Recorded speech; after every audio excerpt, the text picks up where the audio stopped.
নব্য ফ্যাসিবাদ শেখ হাসিনার অধঃপতন থেকে শিক্ষা না নিয়ে বরং তারা দেশকে চাঁদাবাজ এবং সন্ত্রাসের অঙ্গরাজ্যে পরিণত করেছে।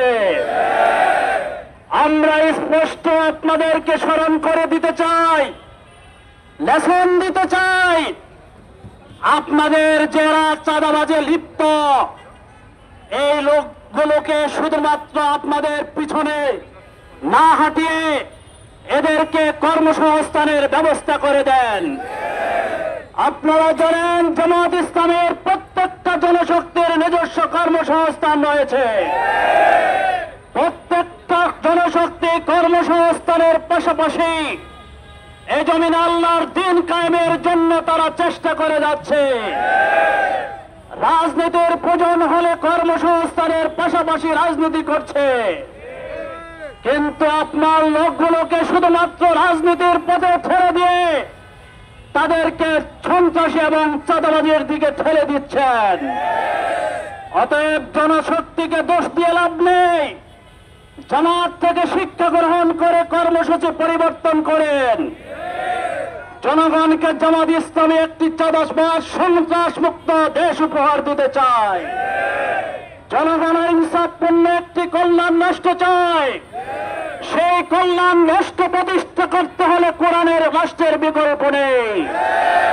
জামাত ইসলামী জনগণকে সাথে নিয়ে আগামী দিনে কোরআনের রাষ্ট্র প্রতিষ্ঠা করবে, যার মধ্য দিয়ে চাঁদাবাজ সন্ত্রাস দুর্নীতি অপরাধ দূরীভূত হবে ইনশাআল্লাহ।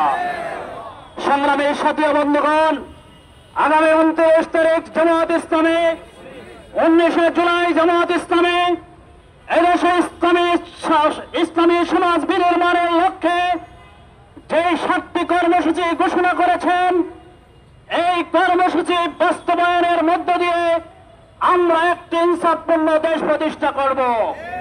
অতএব 19 জুলাই সকল ঢাকাবাসীকে, দেশবাসীকে শরণার্থী উত্তরে সহযোগে অংশগ্রহণ করার মধ্য দিয়ে আগামী দিনে একটি সুশীল এবং সোনালী সমাজ বিনির্মাণের পথ উন্মুক্ত করবেন।